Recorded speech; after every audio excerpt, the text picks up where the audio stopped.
1 and 2, who were forward. That left him free to listen in on the radio traffic between ships, and if he was lucky, eavesdrop on one of Admiral 1's famous rants, the latest of which was directed at Macau's captain. "What's wrong, Peng? Is your helmsman drunk?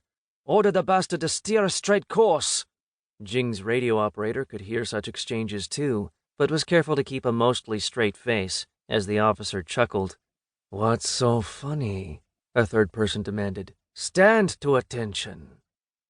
Jing knew the voice belonged to the ship's political officer, Lieutenant Commander Bohai Ang, a man who knew very little about the Navy, but had connections, and delighted in exercising his power over those of lesser rank.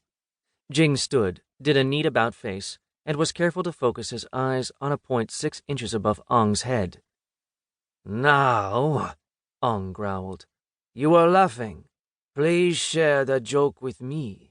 I would like to laugh too." "Sir, yes, sir. I was thinking about a joke I heard earlier today. A married couple went out for dinner.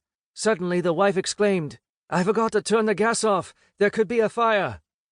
Then, in an attempt to comfort her, the husband said, 'Don't worry. I forgot to turn the water off.'" Ang frowned. "And you think that's funny?" "Sir, yes, sir. Because if a fire starts, the water will—" "I know what the water will do," Ang replied. "What is the third principle?" "That is the principle of upholding the Communist Party's leadership, sir." Ang nodded. "Correct. Now sit down and focus on your duties." Jing performed another about-face and sat, and thanks to Jing's excellent peripheral vision, he saw Ang leave the compartment. "Tao Ni. Fuck you."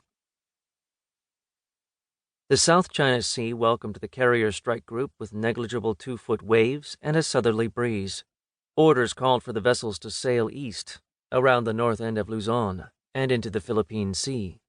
That would have been dangerous had the Philippines been part of the alliance that included the United States, Great Britain, France, Germany, Israel, Australia, Saudi Arabia, India, Japan, Australia, and New Zealand, among others.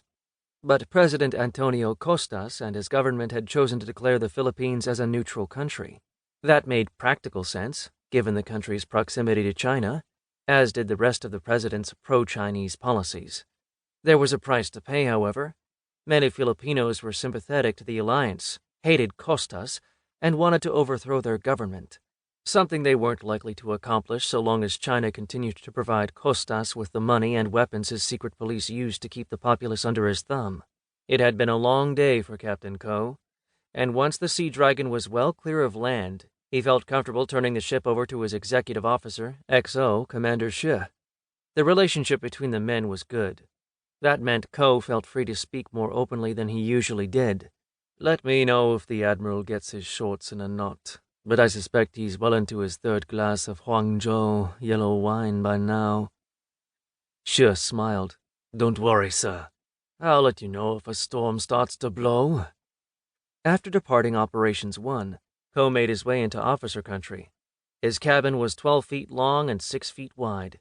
Not a large compartment by civilian standards, but huge aboard the Sea Dragon, and nearly the size of the officer's mess. Most of the space was occupied by his desk, standing locker, and a metal-framed bed. The adjoining head, bathroom, consisted of a sink, marine toilet, and a shower. That's where Ko went first, to cleanse his body and, to some extent, his spirit. The shower lasted exactly 2 minutes and not a second more.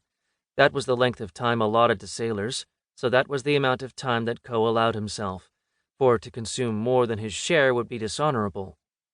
Ko toweled off, entered the cabin naked, and made his way to the far end of the compartment where, rather than the couch naval architects had planned for, an altar to the goddess Tianfei, the Princess of Heaven, was waiting for him.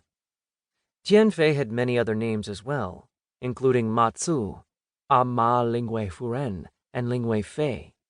But regardless of which name worshippers chose to call her, they knew the goddess to be the deity of all seafarers. A 2-foot-tall statue of Tianfei occupied the center of the altar.